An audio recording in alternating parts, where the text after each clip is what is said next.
I don't want to leave you all alone. You wouldn't appreciate that, would you? Camelots of the Reaving Tempest, I leave this monkey to you. Enjoy yourselves!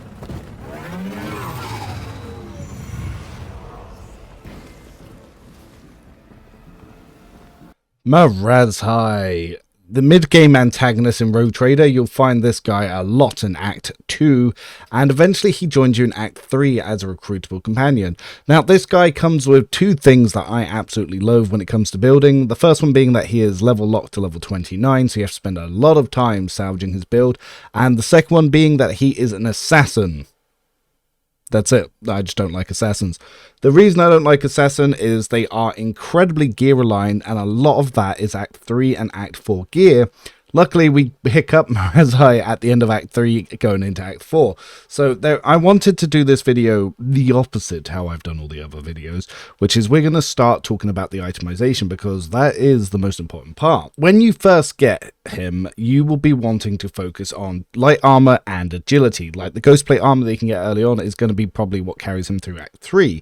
However, there's some really good items. You get the serrated glimmersteel blades, which are going to be very good on him, and most importantly as well, the Bloodseeker Clave. So whenever you inflict bleeding on someone, you can turn that into dodge. Turn that into dodge will increase lethality on Marazhai, and it will just do a lot for him. We'll talk more about the lethality mechanic when we go into that. But here are going to be some of the items that are really going to enable him online. First of all is the Vivisector's Visor. So this is the wearer single attacks on the opening deal an additional 20% of the target's maximum wounds damage. Very important. Slicing symbol. Whenever the wearer uses slash, dash, or kick, they gain MP and momentum. Very important because assassins get locked for movement. Not as important, but the Iron Cape, also very useful. 10 agility and fellowship. Whenever the wearer's wounds should be decreased to 0 for the first time in combat, they are restored to 50% of their maximum wounds instead. Give them a second life and a revive. Riposte gloves. If the wearer is an assassin and successfully dodges or parries an enemy attack, it automatically creates an additional opening on that enemy on the side closest to wearer. So you can run at an enemy, and if they have a melee weapon, run away and it creates an opening. To further use that, Swift Shroud Cloak. Whenever the wearer is targeted by an attack of opportunity, they gain 1 stack of Swift Shroud effect and 20% dodge against this attack.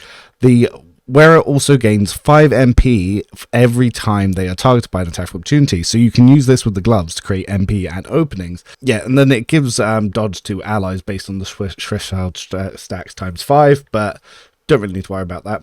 Another one here is either going to be the bladed boots, which give 10 extra bleed, or the fencing boots, or even the enforcer's heavy boots, which allows him to attack whenever he parries. So that's also quite useful. But the most important item to any assassin, why you can only run one assassin at a time. Notes and weakness. The wearer gets permanent lethality rounded down bonus to direct damage. This bonus is doubled when attacking an opening. Yes, lethality divided by 10. This can go up to 1,000, so that can be 100. But yeah, this is incredibly important, and without it, Assassin does no damage. Without Blade Dancers, Assassins suck. Like a ranged Assassin operative, beard. A warrior Assassin, beard, because they have movement issues, and they have no real way to keep getting openings until you have gear. Then it becomes quite good. I'm using the Shearing Strikes fixed mod, so if you don't have that, then yeah, obviously you can't use Shearing Strikes. But yeah, it's so gear reliant, but when it does come online, it's very good, and Assassin can uniquely use Malign Influence with willpower checks to create a Death Aura. Now, I do build for Death Aura. If you don't want to abuse that, because it is very OP, you can just do it the normal way, which is by just going for like Shearing Strikes, but then you need a mod to fix that. So the game's not really giving you many options here. However, Marazhai can be built to be very good for Act 4, but at that point, everyone's OP anyway. But yeah, playing through the game as just an assassin, not the one. So first, it's going to be worthwhile to talk about the Death Aura build and explain how that works. What the Death Aura build does is when you walk near enemies and you trigger a willpower save, you do direct damage based on your willpower. Now, Marazhai has some ways to boost willpower by using his unique Bleed on Self ability, which will increase his willpower and his fellowship. But the main trick here is Notes on Weakness will apply lethality to it. So the way that you can trigger this, if you're not playing on Marazhai, you can use the High Spinner's Armor, but that only really works on a human companion. The other one is you can use the Fiend of Erebos 6, I think, which is an upgrade that when you become within 5,000 enemy, you force a willpower check, which will then proc malign influence. Another one is Lethal Threat, the exemplar talent. When you attack, you make people make willpower checks. The other one is Psycho abilities, which can force them to make willpower checks, but Marazhai can't use that. And the last one is stuff like Taunting Scream. It will create an AoE to do that. When you combine that with his normal lethality stuff and his bladed armor, it can do quite a bit. Now, Marazhai, I like to use his bladed armor chest piece because it causes procs of damage when you're doing it. So it's just another way to get extra damage up. So as you can see in the video, he is just flying around, killing everyone, and they are dying. Yeah, you just walk near people and it dies, and you build up more lethality the more you kill. So it's going to be important to understand how lethality works. So with Assassin, the way lethality works. Lethality is an assassin-specific parameter that is equal to dodge or dodge reduction, whichever is higher. They can pick up talents that increase their lethality, such as on kill, some other things doing when other things happen, but most of it is going to be lethality is going to be increased when on kill, and it's going to be with lethality heightens, which is whenever the assassin deals 5 or more direct damage to an enemy with a single attack, that assassin gains plus 10 lethality until the end of combat. So yeah, building this up, getting kills and doing damage, that's going to build it up. So notes and weakness are actually going to be very helpful for this because they feed into each other. So the Death Aura build really gets ramped up very quickly. If you're not doing it that way, you're going to have to be hitting openings and stuff to do other things like that. The way openings works is whenever the assassin hits an opening, excluding overpenetration, they deal an additional 10% of the target's maximum wounds damage. There are items to increase this, as I showed before, and talents to increase this. This is going to be what you build around. And now we're going to actually go talk into the build and see what we're actually going to be doing here. So let's have a look at what they've been trying to build and what it does. So all warriors come with charge, and then they build him into athletics. He gets endure, it gets regular damage breach, and then they build defensive maneuvers. So whenever the warrior takes damage, they gain 25% dodge. So this can stack up to 3 times. So dodge, yes. They didn't take easy targets, so his critical damage is increased by strength against enemies not armed with a melee, even though they don't build into strength. Weapon skill, they get breakthrough, which is the slash ability. So you do half damage and you get a number of charges based on your agility. The upgrade for this is bugged, and so is the support for this, which is bugged, which is rigorous training and shearing strikes. GG. There is a mod on the Owlcat Discord to fix this.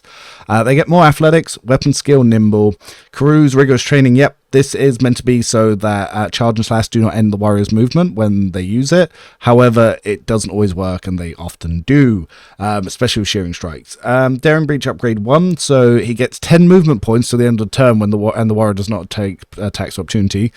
That's not a good upgrade.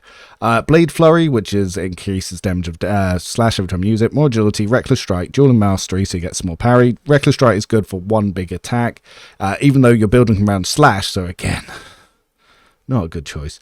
Agility, Cruise, then he takes Desolation, very good choice here. He does extra agility damage. Then he gets some Strength, Combat Master, and Daring Breach upgrade 2, which is the good one, which is until the end of combat, the warrior gains 4 MP for each kill and may use the MP after attacking or using abilities. So a little bit of the good one. So if we look at his level locked assassin stuff, he takes Seek the Opening, which is what they all start with. Then Dance Macabre, which is the movement ability, which, yep, you're going to need that. They don't take the upgrade for that. They get the Eye for an Unscathed. When the assassin attacks an enemy that is at full wounds, the assassin gains 20% dodge and dodge reduction against that enemy until the end of the assassin's next turn. Whoopee! The guy that you're killing, you get more dodge against. It's useful for bosses, but not really that useful otherwise.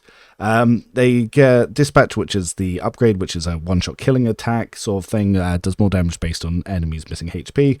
They get an AP increase in agility. Then they pick up Lone Killer. When the assassin has no allies in a 5-cell radius around them, they gain 10% dodge and 10% dodge reduction. Not something you prioritize. More agility, athletics, elusive shadow. Again, not a feat you prioritize. You're meant to be up front, it doesn't matter. For 1 round, the assassin becomes the lowest priority target for enemies' attacks and gains the elusive effect. The assassin can move through enemies. The assassin gains agility bonus, dodge, and perception dodge reduction. So it is good to get up some of his damages, but they don't take killing edge, so I don't know why they're trying to build lethality this way. The assassin attacks deal 10% additional damage. All half cover provides the assassin 50% cover efficiency. Elusive fades when the assassin attacks. They then get Seize the Advantage. The assassin gains 15 lethality against enemies that have the following effects: slowed or immobilized and hemorrhage. So they need Death Whisper, but he doesn't have Death Whisper, so they're picking up an ability that he literally can't use on the talent. Weapon skill, 2 weapon combat. Dual weapon combat's pretty good. Comes in pretty late there. Then again, Bringer of Doom. Whenever the assassin attacks an enemy with a single target attack, that attack reduces the target's armor and dodge by 10% until the end of the assassin's turn. Does not stack. Really terrible choices here for prioritizing the assassin stuff. Weapon skill, athletics. I don't know why they focus on athletics when he doesn't have strength. Characteristic training, agility, and ambush. So ambush at the start of the assassin's turn. All enemies that do not have the assassin in their line of sight suffer the unsuspecting effect until the end of the assassin's turn. The assassin gains 7% hit chance, 7% critical. I feel like they're trolling with this build. I really do. Perception and Lorzinos is kind of what I start going into, and then let's start building it. So the first ability we get is Killing Edge. The assassin's attacks grant 40% dodge to targets of this attack. If the attack hits, it deals an additional 29 damage rounded down. The damage is increased by twice the percentage of the target's missing wounds. The damage is based on lethality -5, so you get big damage. The more health that enemies are missing, the more damage you do. Mantle of Agony. Whilst bleeding, Marazhai gains 3 times toughness bonus to additional armor. His unique origin ability does put bleeding on him and starts giving him a number of effects based on that. We then get Deadly Calculation. For every 10 damage dealt by the assassin, that attack also deals 1 direct damage to the same target. So this is going to be how we start building up lethality and using it. Then we get Medicate. Then lethality heightens. Whenever the assassin deals 5 or more direct damage to an enemy with a single attack, that assassin gains plus 10 lethality until the end of combat, and this stacks. We get some toughness here. You can also take perception. The reason I take toughness is I have some other bonuses, so it brings it up to 40. If not, take perception. We then take the Prey on Weak. Whilst bleeding, every kill Marazhai makes grants him a stacking +5 bonus to weapon skill and ballistic skill. I choose to take Dispatch upgrade 3 here, which is until the end of combat. Whenever the assassin hits an opening, they gain +9 rounded down temporary wounds. It's because he's not very survivable. You could change this one actually, because that I used to take when he was very squishy and his bladed armor also hurt himself. He's already got Dispatch 2, which is the best one. A good one to take here could be Dispatch 4, but none of them are all that good here, so it doesn't really matter. That's a little bit open to your choice. In Exemplar, this is where we continue to fix the build. This is normally around the time you actually recruit him, so there are some choices here. What you need to ask yourself at this point is, do I want to use Marazhai as the game intended and use the mod for Shearing Strikes fix, or to use him within the game's limitations? Depending on what you choose is what you'll do next. So let's discuss about what our options are here. So at first, you can take Malign Influence if you want to use the Death Aura build, or Eager for Battle. If you've got the mod fixed, you'll take Shearing Strikes. If you don't, you'll take Cautious Disengage. I've then continued into Athletics and then picked up Lethal Concentration. Next, you will want Weapon Skill and Grenadier. Grenadier is very useful because you can put on status effects that works with the Hikaru Blade, or you can just lower that armor with Iron Eye Grenades. At rank 4, if you're going for Death Aura, you need Taunting Scream. If not, you take Sworn Enemy as well as some more Athletics. Then at level 14, if you're going Death Aura, you can, again, you should have Malign Influence already, so don't worry about what I've got on the screen here. This is at rank 5. You can take Lethal Threat or Degraded Defense. So depending if you're going Death Aura or for more of an honest build, that's what you'll take here. You'll also get Killing Spree, which is when the assassin hits an opening. The assassin's damage is increased by 5% until the end of combat.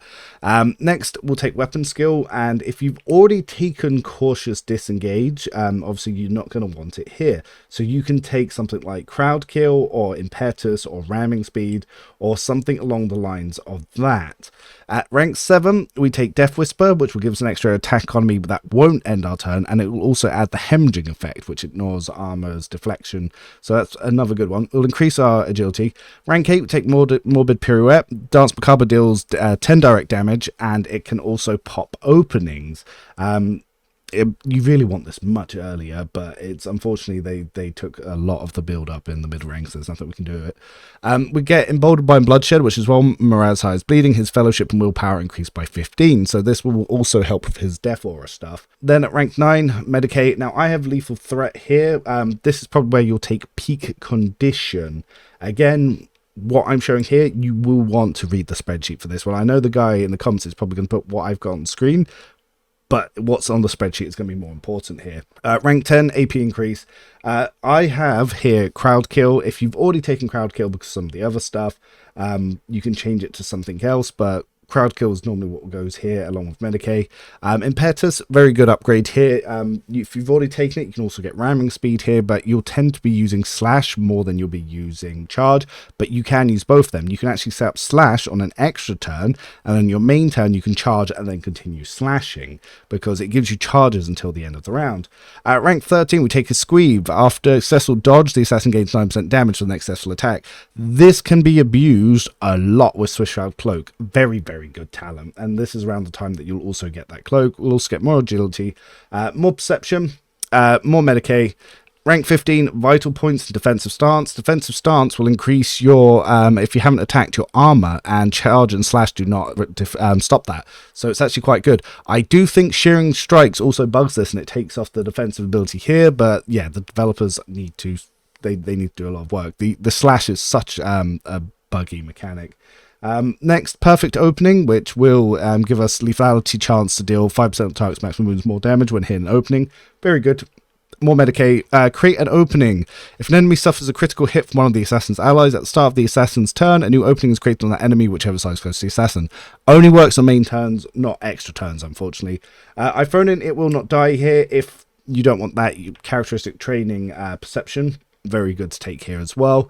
Rank 18, Poised to Strike. Yep, this is also good for making lowering the enemy's armor, and it can also increase the assassin's dodge as well as dodge reduction, depending if their enemy's next to you or not next to you.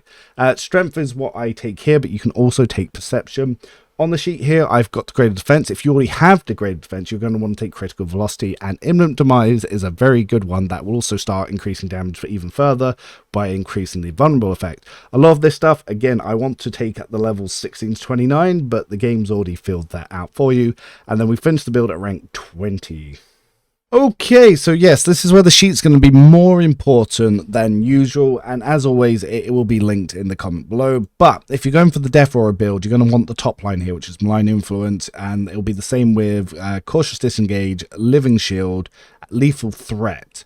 But if you're not going for the Death Aura build and you have downloaded the Shearing Strikes fix, you'll get Eagle of Battle, Shearing Strikes, and Peak Condition. However, if you're using both, you want to do Death Aura and use Shearing Strikes. Obviously, you can get Malign. You can do for the Exemplar talents, do the top on the Exemplar and still the bottom for Shearing Strikes.